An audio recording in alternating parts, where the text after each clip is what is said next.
سورۃ البقرہ آیت نمبر 21 تا 25 ہم نے اس کا ترجمہ کیا۔ اب ہم اس کی تفسیر مختصر دیکھ لیتے ہیں۔ اللہ تعالیٰ اس آئین آیا مبارکہ میں فرما رہے ہیں، لوگوں عبادت کرو اپنے رب کی جس نے تمہیں پیدا کیا اور ان لوگوں کو بھی جو تم سے پہلے تھے، تاکہ تم متقی بن جاؤ۔ اللہ تعالیٰ نے شروع میں ہمیں بتلایا کہ یہ قرآن جو ہے یہ متقین کے لیے ہدایت ہے۔ اب متقین کون ہوتے ہیں، یہاں پہ اللہ نے ان کا تعارف کروایا کہ پیچھے بھی پڑھا، یہاں پہ ایک اور تعارف ہوئی ہے کہ وہ اللہ کی عبادت کرتے ہیں۔ اللہ کی بندگی کر کے ہم تقوی اختیار کر سکتے ہیں، متقی بن سکتے ہیں۔ ہم قرآن پاک پڑھتے جائیں اور وہ ذرا غور کرتے جائیں، ہر عمل کا مقصد ہمیں تقوی ہی سجائی دکھائی دیتا ہے، اور بتلایا جا رہا ہے اللہ تعالیٰ کا اصل مقصد جو بندے سے ہے وہ صرف عبادت کروانا نہیں بلکہ بندے کو متقی بنانا ہے۔ متقی کون ہوتا ہے؟ جو گناہوں سے بچ کے زندگی گزارے۔ ہم عبادتیں بھی کرتے جائیں، گناہ بھی کرتے رہیں، عبادات بھی کریں، ذکر اذکار تسبیحات بھی کریں، اور چھوٹے چھوٹے گناہوں سے اپنے دامن بھی بھریں، تو یہ تقوی نہیں ہے۔ تقوی کیا ہے؟ ہر گناہ سے اپنے دامن کو بچا کے گزرنا، چلنا، کہیں مجھ سے یہ خطا نہ ہو جائے، وہ خطا نہ ہو جائے، میں یہاں سے بچ کے گزروں، یہاں سے اپنی نظر بچا کے چلوں، تو یہ ہے تقوی۔ تو اللہ تعالیٰ نے یہاں فرمایا یا ایھا الناس اعبدوا، اے لوگو عبادت کرو۔ اللہ تعالیٰ نے یہاں پہ ایمان والوں کو نہیں بلکہ تمام انسانیت کو مخاطب کیا، صرف دور نبوی کے انسان نہیں بلکہ قیامت تک آنے والوں کو مخاطب کر کے اللہ تعالیٰ نے فرمایا جب اس قرآن کو کوئی پڑھے، اس آیت کو جب پڑھے تو وہ شخص اس سے مخاطب ہے اس آیت کا، تو اس کا مطلب ہے کہ یہ آیت مجھ سے مخاطب ہے۔ اس آیت میں اللہ تعالیٰ مجھ سے مخاطب ہے، آپ سے مخاطب ہے، ہم سب سے اللہ کہہ رہے ہیں لوگوں اللہ کی عبادت کرو۔ اب عبادت کیوں کریں اللہ کی؟ اللہ نے اس کی وجہ بتا دی، کیونکہ اس نے تمہیں پیدا کیا ہے، اور تم سے پہلے لوگوں کو بھی اسی نے پیدا کیا تھا۔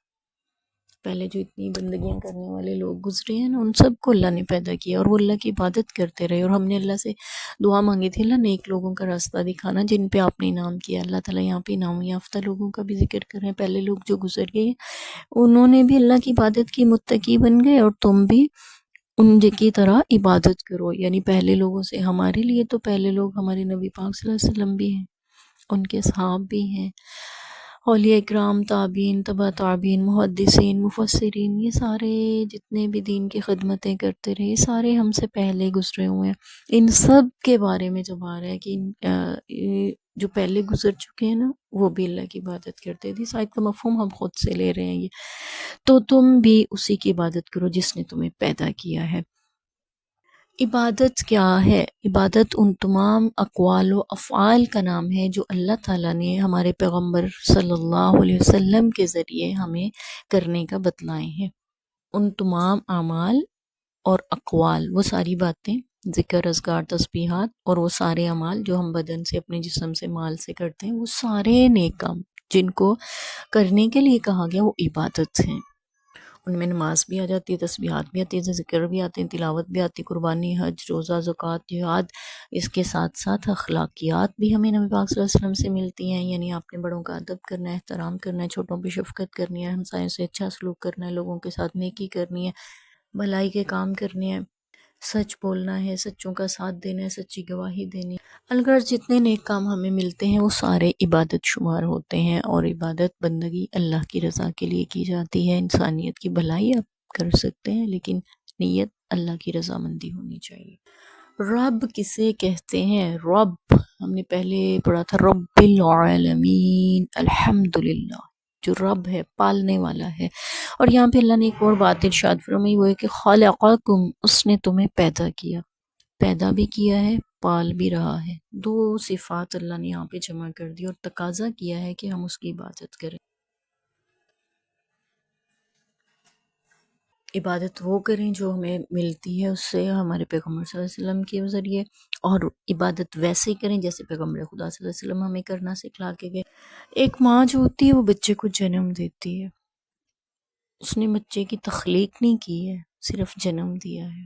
وہ اتنی محبت کرتی ہے، اور اتنی اس کی تقاضے ہم سے جڑ جاتے ہیں کہ ہم تھوڑے بڑے ہوں تو چلنے لگ جائیں، پھر کمانے لگ جائیں، پھر ان کی خدمت میں لگ جائیں، ان کا کہا مانیں، ان کی اطاعت کریں، یہ سب کچھ وہ ہم سے چاہتی ہے۔ جس نے صرف جنم دیا، سوچیں جس رب نے سر کے بالوں سے لے کے پاؤں کے ناخنوں تک پورے وجود کے ایک ایک مسام کو تخلیق کیا ہے، کیا وہ تقاضا نہیں رکھتا ہم سے، وہ حق نہیں رکھتا کہ ہم اس کی عبادت کریں؟ یقیناً بے شک وہی اس لائق ہے کہ اسی کی عبادت کی جائے۔ ہمیں تو یہ بھی نہیں پتا ہمارا دن میں دل ہمارا کتنی بار دھڑکتا ہے، ہم کتنی بار پلکیں جھپکتے ہیں، ہم کتنے قدم چلتے ہیں، ہم کتنی بار اپنے ہاتھوں کو کام میں لاتے ہیں، ہم کتنے خون جو ہے وہ ہمارے اندر گردش کر رہا ہے، ہمارے گردے کس طرح سے کام کرتے ہیں، پھیپھڑے کیا کام کرتے ہیں، ہمارا معدہ، ہمارا سب کچھ ہم اپنے آپ کو نہیں جان پاتے، اپنے لیے کچھ نہیں ہمیں نہیں سمجھ میں آتے، اور اس رب نے پوری مشینری انسان کی بنا کے تخلیق کر کے آپ کو دے دیے، اور ایک ایک چیز کا خیال رکھ رہا ہے، صرف پیدا ہی نہیں کیا، رب بھی ہے، وہ پال بھی رہا ہے، ہر چیز کو اس کی ضرورت کے مطابق خوراک بھی بہم پہنچا رہا ہے، طاقت بھی دے رہا ہے تاکہ آپ کا وجود صحیح کام کر سکے۔ اب جو رب اتنا کچھ دے رہا ہے وہ اتنا سا حق تو رکھتا ہے نا کہ بندگی اس کی جائے۔ اللہ کرے ہم بندگی اسی کی کرنے والے ہو جائیں، آمین، اور متقی بن جائیں، کیونکہ عبادت جو ہے ہمیں تقوی سکھاتی ہے، تقوی کے قریب لے آتی ہے، اللہ تعالیٰ ہمیں متقی بناتے ہیں اور عبادت کا صحیح مقصد و مفہوم سمجھنے کی توفیق دے، آمین۔